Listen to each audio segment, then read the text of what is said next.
Now, picture this scene, okay? It's a church nativity play, okay, that was written, directed, and is being acted by 9-year-olds, okay?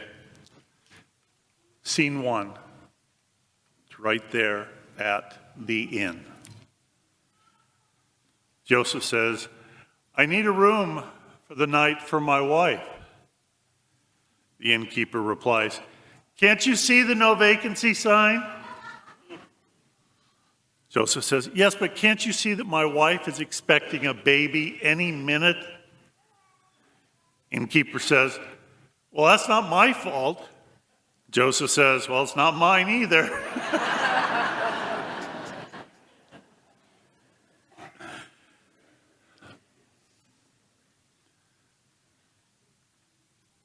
With this gospel reading, we don't really get much of the flavor, the context of the time in which it was written, because there is so much more depth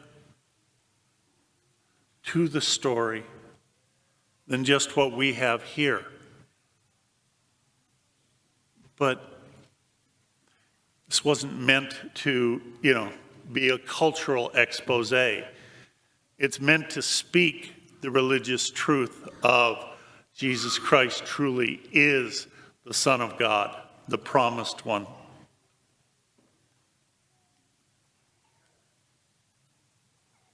But just a little bit about the situations.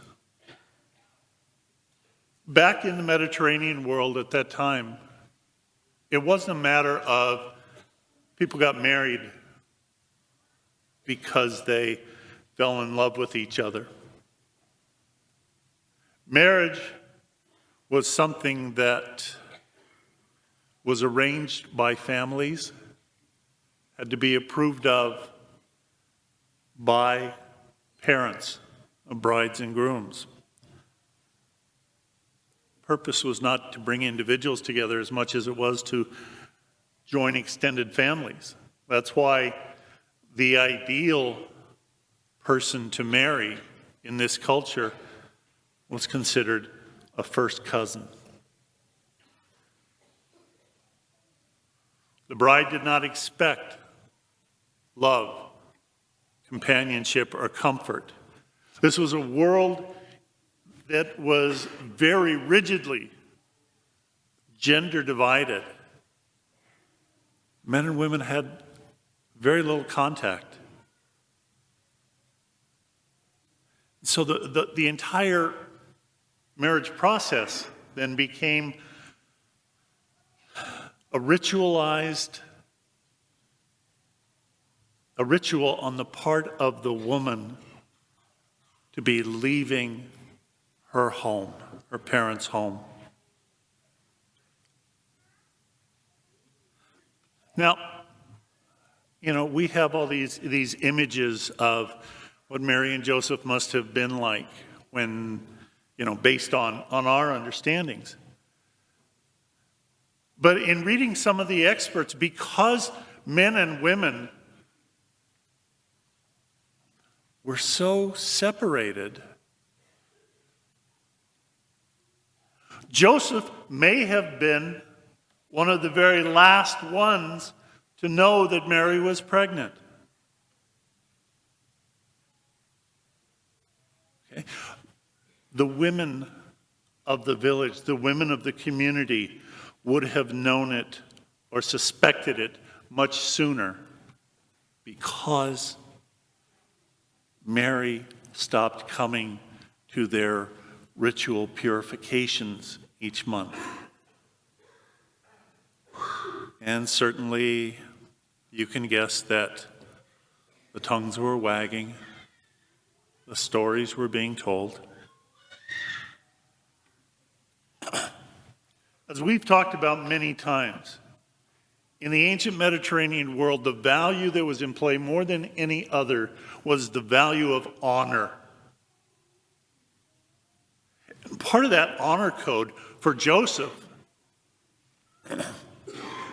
No one take what is the property of another. Joseph was feeling honor bound to not take this child because it wasn't his. Honor demanded that Mary be exposed. Presumption being that she was an adulteress.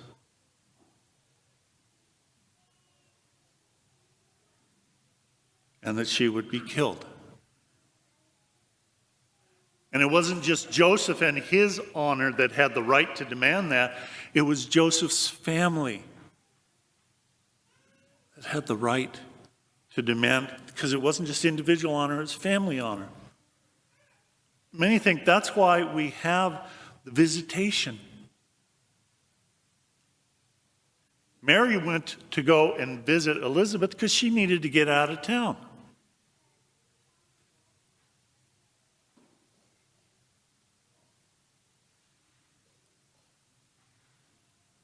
Joseph, we might look at Joseph and say, well, he broke the law in a way because he was supposed to, for the sake of his family honor, he was supposed to expose Mary, return her to her father, and the father in shame would have had her killed. Joseph decided not to do that. He did not follow the customs of his people. He did not break the law.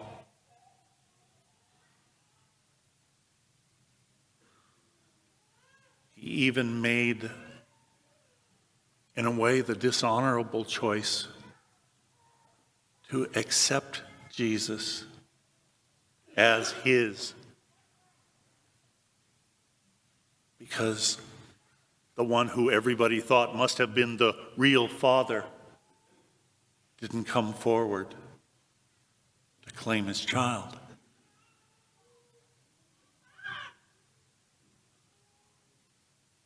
Joseph was not following the traditions, the honor customs of his people. Mary was found to be pregnant in very, very difficult situations.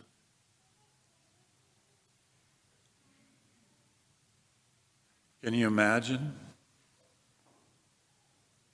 if there had been an internet back then, if there had been social media, what people would have been saying?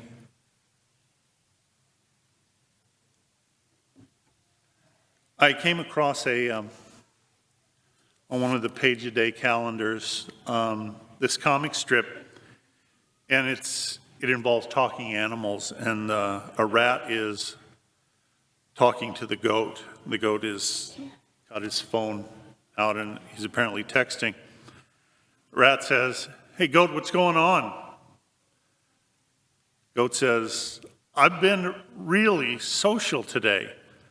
Chatted with someone on Facebook, commented on some tweets, and posted some photos on Instagram." Rat says, "So you sat alone?" Goat says, "Please, let me phrase things my way." Rat concludes with, "You had the same number of human interactions as someone in solitary confinement." Oh, not so funny.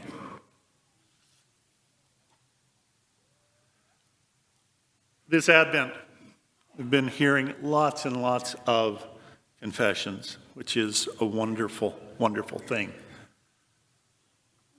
But I would say, I don't want to say the most popular sin, because that doesn't sound right, but the sin that I felt people were confessing much more than usual was the sin of being judgmental.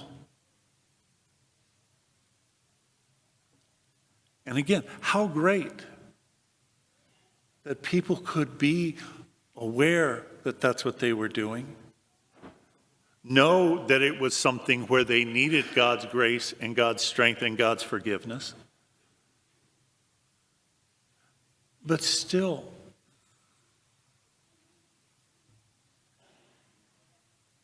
I can't help but wonder, are we as a people more and more, I don't mean just us, I mean as a whole society of which we're a part and of which we are being influenced, are we finding it easier and easier to be judgmental? Because when we have social media, I can go ahead and express my judgment without any kind of challenge,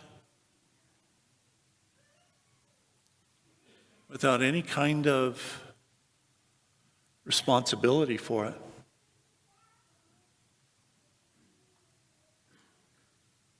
We call it social media, but are we really being social in the sense of person-to-person interaction? 15, 20 years ago, many of us got into the habit of, if we wanted to call somebody, maybe we hoped that we would get their answering machine. And when in fact they picked up, oh, I just wanted to leave you a message. I didn't mean to want to talk to you.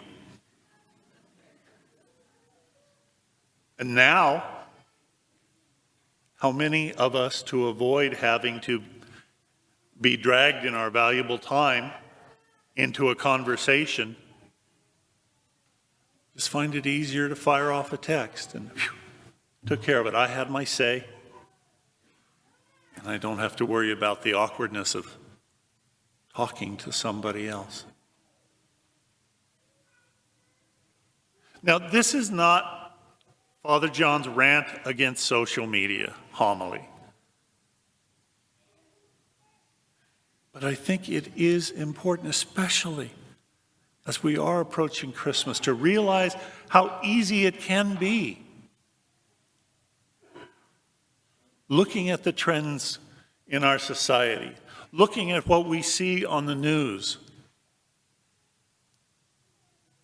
is it becoming easier for us to just be judgmental when Jesus says, do not judge?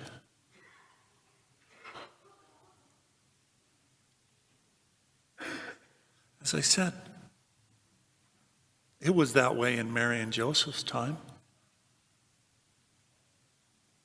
How much more would it be that way if their story was known today?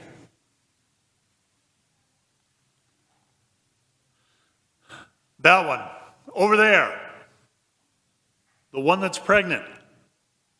Yeah, the one that's not married. The one that couldn't wait. Yep.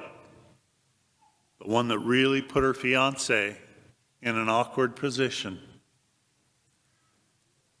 Yep. That's the Mother of God, blessed among all people. May we all have a peaceful, joyous, non-judgmental Christmas.